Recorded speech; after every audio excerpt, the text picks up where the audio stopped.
Assalamu alaikum students.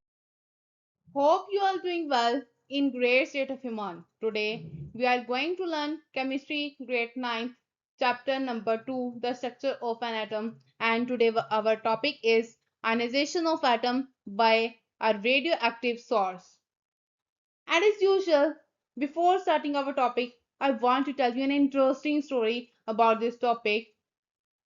Have you ever wondered how the sunlight slowly fades the color of our clouds if we left them out for a long time? अगर हम लंबे अरसे के लिए अपने कपड़े जो है वो धूप में छोड़ दें तो क्या होता है, आहिस्ता उसका कलर जो है वो फेड होना स्टार्ट हो जाता है, खराब होना स्टार्ट हो जाता है।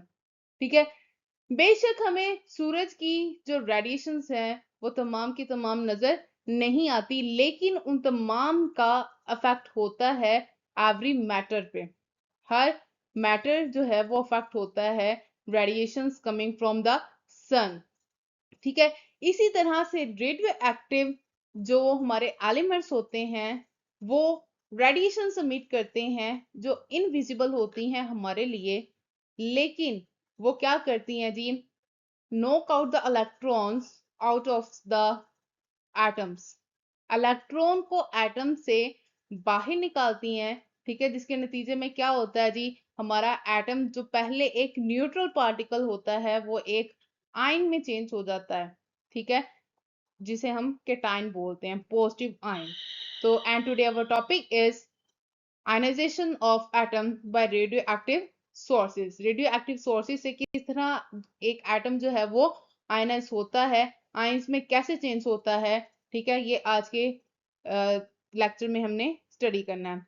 So let's start our topic, ionizing radiations. हम देखेंगे कि कौन सी रेडिएशंस ऐसी हैं जो कि आयनाइजेशन का प्रोसेस करती हैं, कौन से आइसोटॉप्स ऐसे हैं जो कि आयनाइजेशन का प्रोसेस परफॉर्म करते हैं, हमारे न्यूट्रल एटम्स को आयंस में चेंज करते हैं, चार्ज पार्टिकल्स में चेंज करते हैं। ठीक है, तो हमारे पास स्टूडेंट्स एक आइसोटॉप, रेडियो एक्टिव आइसोटॉप एक ऐसा है, रेडियम 226 है। ठीक है, जिसमें से रेडिएशन एमिट होती हैं, निकलती हैं। और इन रेडिएशंस का काम क्या है, इलेक्ट्रॉन या इलेक्ट्रॉन्स को एटम में से रिमूव आउट करना, निकालना। ठीक है, और इस रिमूवल ऑफ इलेक्ट्रॉन्स को हम नाम देते हैं जी आयनाइजेशन का। ठीक है, और ये उस वक्त होता है स्टूडेंट्स प्रोसेस जब रेडिएशन जो है वो हमारे रेडियो एक्टिव सोर्स से हमारे न्यूट्रल एटम पर पड़े। ठीक है, और उसके नतीजे में क्या हो, उनके ऑर्बिट्स या शेल्स में से इलेक्ट्रॉन्स जो है वो रिमूव आउट हो जाए। तो इलेक्ट्रॉन जो है वो क्या करता है, अपना नेगेटिव चार्ज अपने साथ ले जाता है।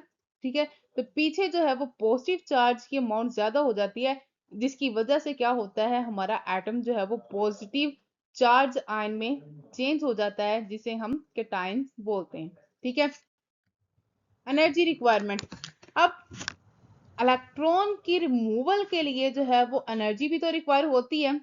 ठीक है, तो इलेक्ट्रॉन्स जो होते हैं स्टूडेंट्स, उन पर नेगेटिव चार्ज होता है, न्यूक्लियस पे पॉजिटिव चार्ज होता है। न्यूक्लियस और इलेक्ट्रॉन की अट्रैक्शन बहुत स्ट्रॉन्ग होती है, क्योंकि ऑपोजिट चार्जेस होते हैं। ऑपोजिट चार्जेस हमेशा एक दूसरे को अट्रैक्ट करते हैं, अपने पास रखने की कोशिश करते हैं। ठीक है, तो हमें जो है इलेक्ट्रॉन्स को न्यूक्लियस से दूर करने और एटम के स्ट्रक्चर से रिमूव करने के लिए एनर्जी रिक्वायर होती है। ठीक है, एटम्स को आयंस में चेंज करने के लिए भी।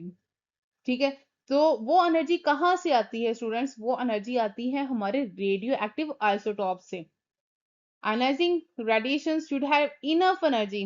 वो रेडिएशन जिन्होंने हमारे एटम को आयनाइज करना होता है, आयंस में चेंज करना होता है, उनमें मैक्सिमम अमाउंट में एनर्जी मौजूद होती है। ठीक है, उस एनर्जी का क्या क्या होता है जी, उसने इलेक्ट्रॉन्स को जो कि एटम के साथ टाइटली बॉन्ड है, उसके स्ट्रक्चर में टाइटली बॉन्ड है, पैक्ड है, उसने उन इलेक्ट्रॉन्स को एटम के ऑर्बिट से बाहर निकाल देना है, जिसके नतीजे में हमारा न्यूट्रल एटम जो है वो एक आयन की फॉर्म में चेंज हो जाता है। लेकिन विद एन एटम, अब रेडिएशंस हमारे रेडियो एक्टिव आइसोटॉप से रिलीज हुई, एमिट हुई, वो बम्बार्ड हुई हमारे न्यूट्रल एटम पे। ठीक है, जैसे ही हमारे एटम के साथ कोलाइड की रेडिएशंस, ठीक है, उन रेडिएशंस ने क्या किया, एटम के साथ कोलाइड किया, कोलिजन की, और जो कोलिजन फोर्स है, टकराने की फोर्स है जी, वो जैसे ही हमारे इलेक्ट्रॉन पे पड़ेगी, इलेक्ट्रॉन को इस कदर फोर्स अप्लाई करेगी उस पे, उसको पुल कर देगी, ठीक है, उसको पुश कर देगी हमारे एटम के स्ट्रक्चर से, और एटम जो है वो उस ऑर्बिट से निकल जाएगा, रिमूव हो जाएगा, और हमारा जो न्यूट्रल एटम था वो अब आयन में चेंज हो जाएगा। एग्जाम्पल ऑफ सोडियम एटम, ठीक है। अब हमारे पास एग्जाम्पल है आयनाइजेशन के लिए, जो बेस्ट एग्जाम्पल है वो है जी सोडियम। सोडियम का एटॉमिक नंबर होता है 11, लास्ट शेल जो है उसमें 1 इलेक्ट्रॉन होता है। अब स्टेबल होने के लिए सोडियम को अपना एक इलेक्ट्रॉन जो है वो लूज करना पड़ता है, ठीक है।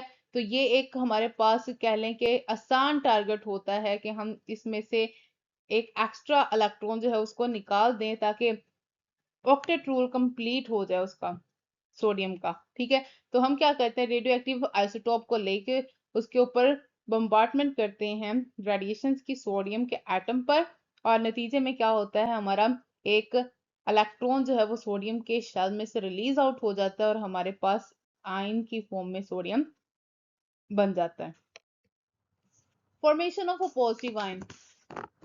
अब जैसे ही इलेक्ट्रॉन, जिसके ऊपर चार्ज कौन सा था, नेगेटिव चार्ज था, ठीक है, जब नेगेटिव चार्ज हमारे एटम के स्ट्रक्चर में से निकल जाएगा स्टूडेंट्स, तो हमारा जो सोडियम है, जो कि पहले एक न्यूट्रल पार्टिकल था, अब वो पॉजिटिवली चार्ज आयन में चेंज हो जाएगा, और उस पॉजिटिवली चार्ज पार्टिकल को या आयन को हम स्पेसिफिक नेम देते हैं, that is the cation.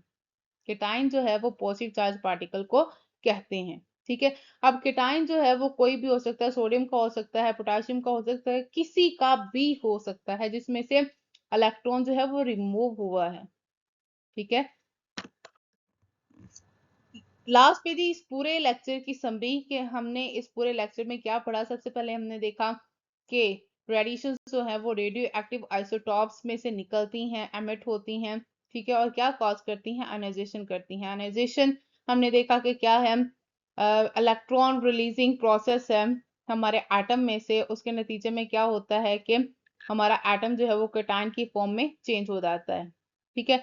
Ionization के प्रोसेस के लिए हमें एनर्जी रिक्वायर्ड थी, वो कहाँ से आई, उन रेडिएशन से आई जो कि रेडियो एक्टिव आइसोटॉप्स में से रिलीज हुई, ठीक है। उन रेडिएशंस ने क्या किया, हमारे न्यूट्रल एटम पे जाके कोलाइड किया, और ट्रिगर किया हमारे इलेक्ट्रॉन्स को रिमूव आउट होने के लिए, and in return our neutral particle change into an ion that we call cation.